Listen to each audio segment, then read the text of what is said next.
চীনের পারমাণবিক বিদ্যুৎ কর্মসূচি দ্রুত সম্প্রসারিত হচ্ছে, যার মধ্যে রয়েছে নতুন প্রজন্মের পারমাণবিক চুল্লি তৈরি এবং পারমাণবিক সংযোজন প্রযুক্তি গবেষণা। দেশটি পারমাণবিক অস্ত্র সংখ্যা বৃদ্ধি করছে, যা আন্তর্জাতিক নিরাপত্তা পরিস্থিতিতে একটি গুরুত্বপূর্ণ বিষয়। আরও বিস্তারিতভাবে চীনের পারমাণবিক শক্তি নিয়ে কিছু উল্লেখযোগ্য দিক। নতুন প্রজন্মের পারমাণবিক চুল্লি। চীন একটি উন্নত পারমাণবিক চুল্লি নকশা উন্মোচন করেছে। এটি চীনের প্রথম বাণিজ্যিক চতুর্থ প্রজন্মের দ্রুত নিউটন চুল্লি হবে বলে জানিয়েছেন সাউথ চায়না।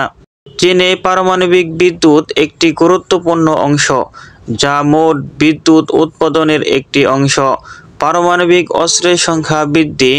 চীন পারমাণবিক অস্ত্রের সংখ্যা দ্রুত বৃদ্ধি করছে, যা একটি উদ্বেগের বিষয়। নতুন পারমাণবিক চুল্লি অনুমোদিত।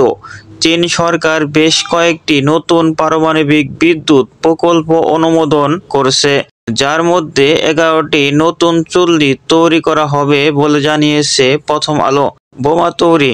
কিছু প্রতিবেদনে বলা হয়েছে, চীন পারমাণবিক অস্ত্রের চেয়ে শক্তিশালী বোমা তৈরি করেছে, যা ভবিষ্যতে আরও শক্তিশালী হবে বলে ধারণা করা হচ্ছে।